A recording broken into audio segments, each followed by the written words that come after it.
are your thoughts on having your own startup, or students after their fourth year do some job or some or the other work to get experience and then do startup? I would say they need to have some experience. They need to fail and fail fast. So if they had they started their job with a startup immediately and they fail, but they have limited experience to start over again, all over again. So if they went into a company, whether it is startup or a traditional company, they would learn the intricacies of how to work with people, what works, what doesn't work, from technology side, from people side. They will have that experience, and using that wisdom that comes out of the experience, they can have their own startups. So maybe a couple of years, if they are into one company or so, one or two companies, learn from that, gain good mentors, and then use that knowledge to build their own startup.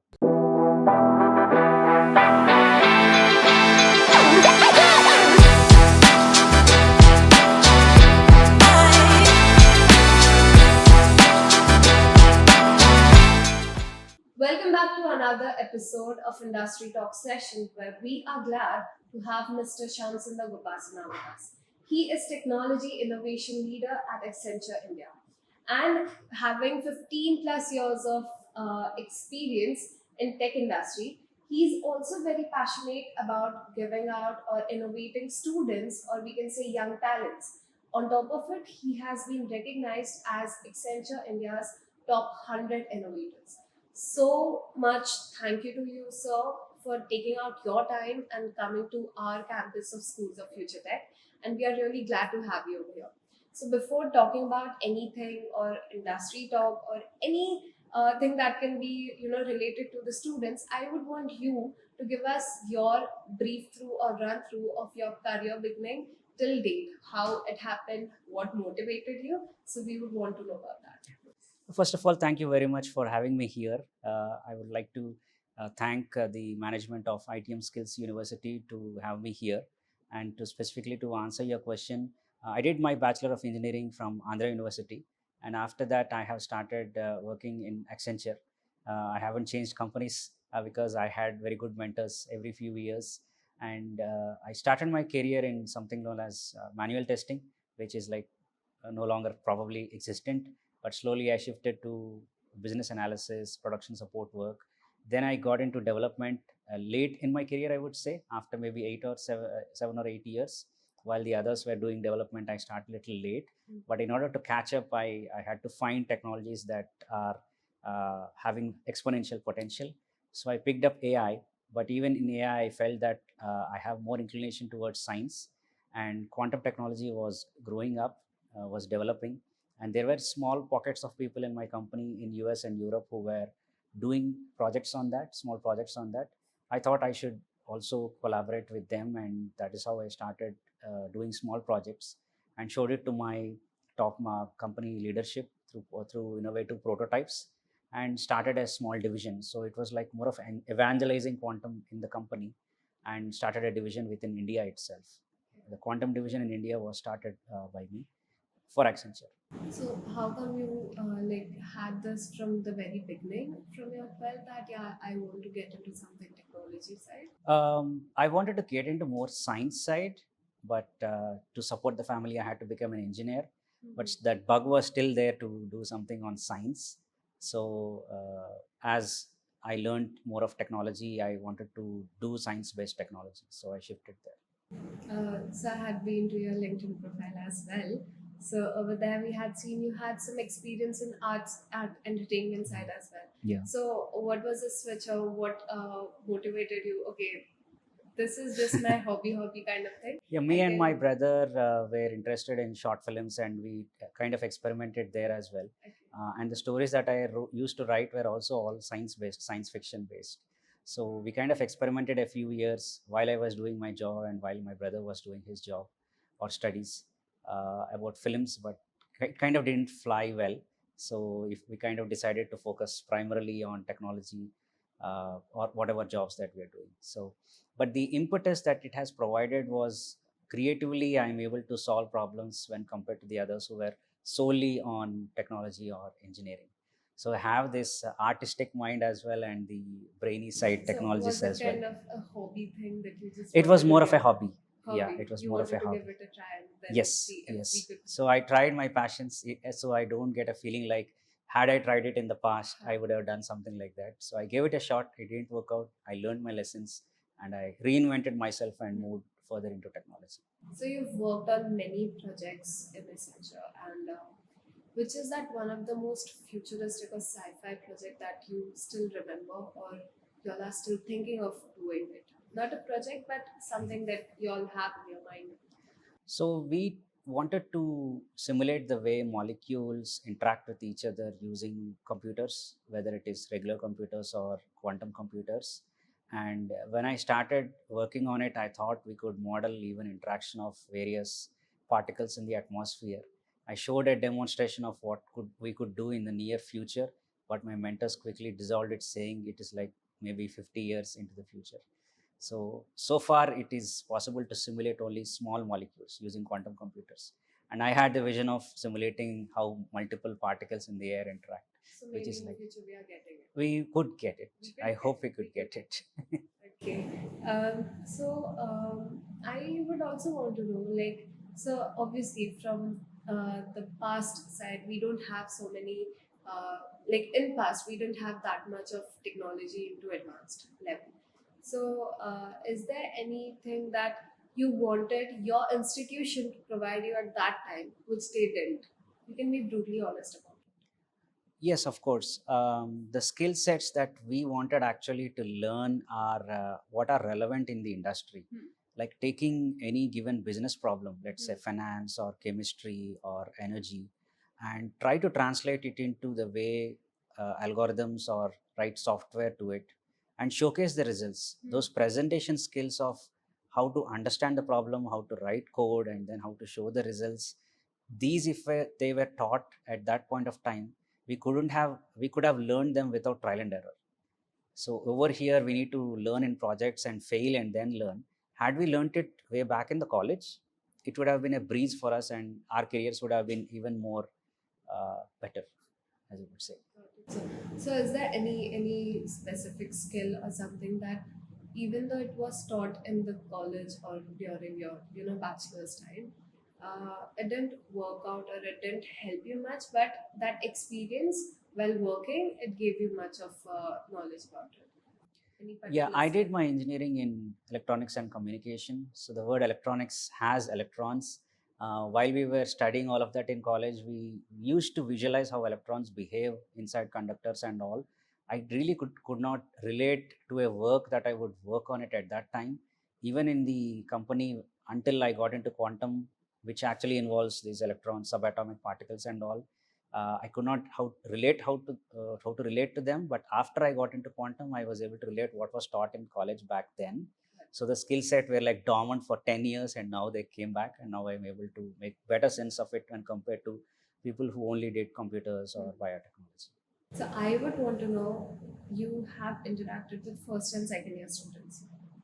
What kind of energy did you see, and do you see some kind of change in these students compared to any other students who was pursuing, or someone of like back time who was pursuing their engineering?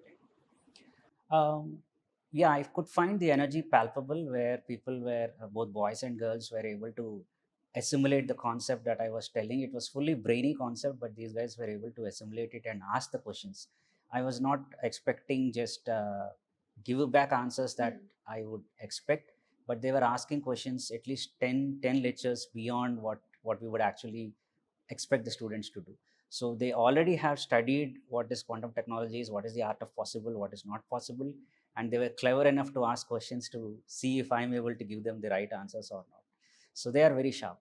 If I say you had to recruit any of the students, what is that particular skill you would see, or you would want these students to be eligible enough to be recruited? I would say not the subjects or the scores, but take up any projects, maybe from Kaggle or some other sources. Do your own coding and put it on GitHub, so we can evaluate your code and ask questions based on the code they have written, rather than just which subjects you have learned and answer theoretical questions. I would like to see their code repository that they have implemented and pose questions Based on how they respond, if I feel that they're good, we could recruit them. As you mentioned about the projects and all, so what if we are about to, arrange a hackathon for these students? What kind of, what kind of theme you would select, or what kind of questionnaire these students should get, so that they get into that hackathon? If you are, suppose you have to do a hackathon in SFT campus, in our Okay. campus, so what would be the theme according to you? I would suggest that they focus on technology for good, something like how can you improve the way agricultural industry is working, or how the farmers produce this stuff, how to integrate maybe the drones that are coming up. All this new technology that is being come up is mainly focused on the business areas, the commercial aspects of it. How can we take the best practices from there and implement it for the society, and see how much results can come out of it. Don't look at it from the monetary aspect of it, but more from what benefit the common man or the common woman, people who are inaccessible to technology, can gain out of it. So, is there any particular system, or you can say anything that you would want that in sci-fi world it is there, but you want it to actually exist in the real world? Can I quote an example? Yeah, Yeah. please. Okay. Have you seen the movie Interstellar? I've heard, I haven't seen. Okay. So in that movie, they try to lift a lot of people from the Earth because the Earth is dying out, and they are unable to solve the equations by being on Earth. And one set of team will go to inside a black hole, and there will be a higher dimensional space called Tesseract, and they throw in a robot into it, and the robot is able to send messages back to the people. Robot and his other person is able to send messages back to the person on Earth who is able to solve the equations and help people lift out of Earth. So we are not having that kind of technology where some knowledge is there elsewhere. We were trying to figure out by using our small tiny brains, but if we have an access or a connection to that another piece or another futuristic kind of stuff, that would be helpful. In fact, if you have studied the life of our mathematician genius Srinivasa Ramanujan, he kind of says that all the mathematical principles of theory that he wrote, he got it from meditating towards a goddess, Namagiri. He says that she used to come and give me instructions, and I was just scribing them. So, if we can have the potential to see, nature will open its ways and give us. If you are actually working towards it, nature will open to us, and you will be able to solve the problems which are helpful for you as well as the future generations. So that is the kind of sci-fi thing, or maybe it is there in reality, but we don't know how to access it. Yeah, I would definitely want that, so I can kind of get similar signals and try to solve problems and help the society like that. So, what are your thoughts on having your own startup, or students after their fourth year do some job or some or the other work to get experience and then do startup? I would say they need to have some experience, and because not just technical experience, people will need the personal skills as well. They need to fail and fail fast. So if they had they started their job with a startup immediately and they fail, but they have limited experience to start over again, all over again.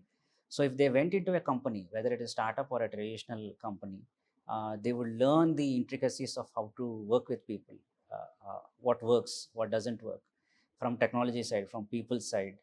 They will have that experience, and using that wisdom that comes out of the experience, they can have their own startups. So maybe a couple of years, if they are into one company, or so one or two companies, learn from that, gain good mentors, and then use that knowledge to build their own startup. That would be ideal. So, what about you? Would you go ahead and have your own startup? Not in right now. future? Not right now. Not right I now. want to be in traditional companies and help them, and they help me. So you might have got many mentors then throughout, because you have started with Accenture. So Yeah. any mantra or any teachings that these mentors have given to you, you have taken into your mind, and that is still working, to keep on going with any challenges that you face. I consider mentors as previous heroes. Uh, they kind of already traveled a similar path in the past. They knew what was successful, what were failures. So when I come up with a new proposal, if they feel that this could fall into certain traps, they would advise me. And it is up to me. It is mentors, they don't say you should do this, you should not do that. They'll say, they'll give you suggestions. So it is up to me to evaluate those suggestions and go ahead or not. Sometimes we'll be like so obsessed with our darling ideas, we kind of uh, fail to see the overall picture. But the mentors who come from an outside perspective, they know what you are good at, they know what your motivation is, but they kind of see if this is like too much single dimensional or having a multi-dimensionality. So I will listen to my mentors also carefully, even though they say no to me. Sometimes I go ahead with those ideas, but with a fear that maybe they are right, they could be right. Yeah. Most likely I take the advice, sound advice, definitely. Because when I did not have good mentors, I failed a lot. After I switched to having regular mentors, it kind of streamlined my work with lesser failures. That is what you have seen, that every year I was winning these awards because I have good mentors. So I, I use my mind. I put my mind. I formulate the idea, but I test it with my mentor, and based on the feedback, I revisit it and refine it further. Mentors are really important. Yes, they are really important. Without mentors, I don't think I could have achieved whatever I did now. So we'll do one rapid fire round as well. So what is the first programming language that you learned? It was in my fourth standard where Turtle, I learned Turtle, where in Fourth standard. yes, in my school when I was in fourth standard, there is this RT90 where the turtle turns 90 degrees right, FD50 where it turns goes up. So that was a really life-changing experience for me, wherein you can give a command on that large keyboards, old keyboards. I'm about 39 years old, so you can imagine when I was fourth class how big the keyboards were there. But the visual display of moving the turtle right hand and forward was very inspiring for me. And later in 8th standard onwards, I learned basic and Fortran. Yeah. So one gadget you cannot live without? With my mobile phone. AI or human intelligence? We haven't fully understood the potential of human brain or human intelligence yet. All of these tools are just supporting our work. Earlier, we had vehicles that are supporting us. Then we had cell phones. Then we had mobile phones. Then we had big databases. Now you have AI. So all of these are tools that help advance the human race. But none of these tools can replace the intelligence of humans. So you have to look at it as complementary technologies. If you have human intelligence, complementary intelligences, AI can support humans to do things much better. There is a lot of hype that AI will replace humans. That may not be possible, and people need not worry about that. Human brain, even though people say you are down, it's actually very sharp. It's very. So AI is actually not really replacing any. No. So are you a night person, or I mean a morning person or a night owl? I used to be a night owl supporting some of the US clients, but I slowly transitioned to being a morning person because your body has this circadian rhythm which flows which goes with the cycle of the sun. So that has helped me regain my health, which I have lost while being a night owl. I would recommend everyone to be a morning person. Yeah. So your favorite app on your phone? App, I think I use many Google tools. So Gmail, Google search, those are my main apps. Your main app. And now, of course, Gemini. Gemini. It's my personal favorite, but others can have many other things. So I would want you to let us know, like you already have a good team beneath you, right? So how do you keep these people motivated? What kind of advice or suggestions do you give to these, these team members to keep them motivated, to make sure that they are also updated with what exactly is going on throughout technology and So I have a very small team of committed but impactful team members, and we kind of nitpick and find talent who are really sharp and know the long-term effects of whatever we are doing now. and we regularly keep updating every day whatever task, even though we are like in separate locations, whatever tasks are assigned to us, we kind of tell that we have done this, we have failed there, we have been succeeding here, and we learned this new concept and all. And every 2 weeks, I kind of have casual conversations like digital chai meetings. So we prohibit technology topics at all. We just talk about normal things like what is going on in my life, in your life, just like buddies. So that kinds of gives a personal rapport between the people, and regularly we encourage people to go to other contests and all, win stuff, and we celebrate them. So it is more like a close knit group of people who care for each other's success. So, other than your work and your work life, how do you keep yourself busy, or is there some different hobby that you practice on some weekly basis or something like that? Apart from taking care of my work, and I spend time with my family, my wife. I have twins, a boy and a girl, so they keep me busy. We take them out for sports classes every day in the evening. I dedicate certain time, at least an hour every day, for prayers, so that there is something for my soul, and have quality time while eating breakfast, lunch, and dinner. So there is take care for the body as well, because if you have a sound soul and sound body, you will have a sound mind. So Right. that will help you to Right. work better.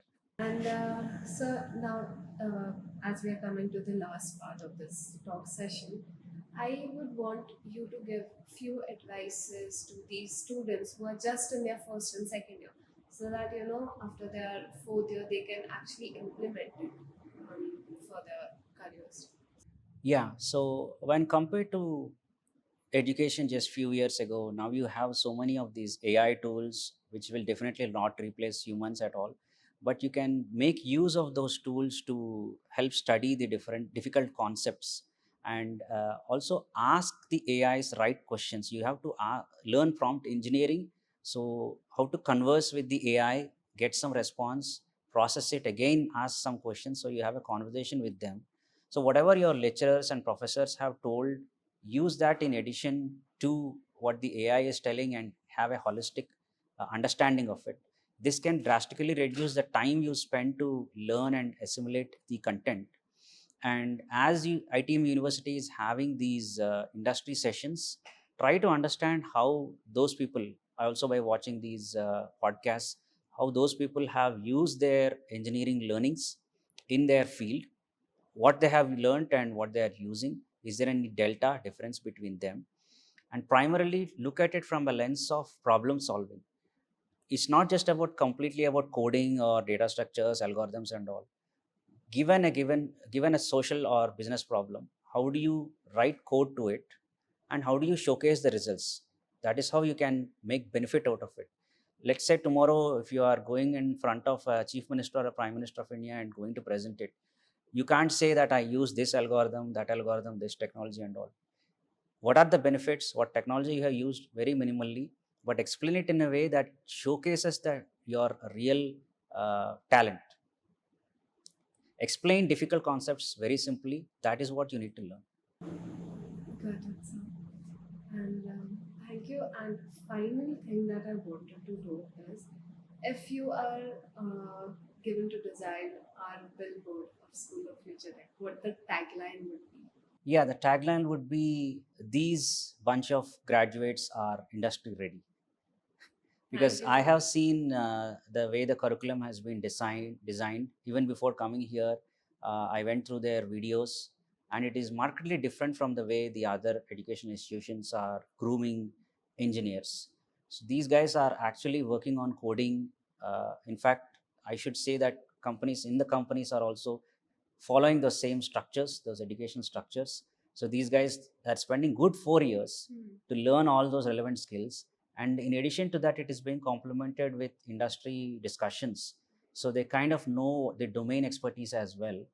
So by the time they come out of the college, they will be able to quickly get into jobs or create new jobs through their startups and all. Done, sir. Thank you so much. We are so glad that we had you over here, and it was a great session. Yeah. Thank you so much, sir. Thank you. Namaste.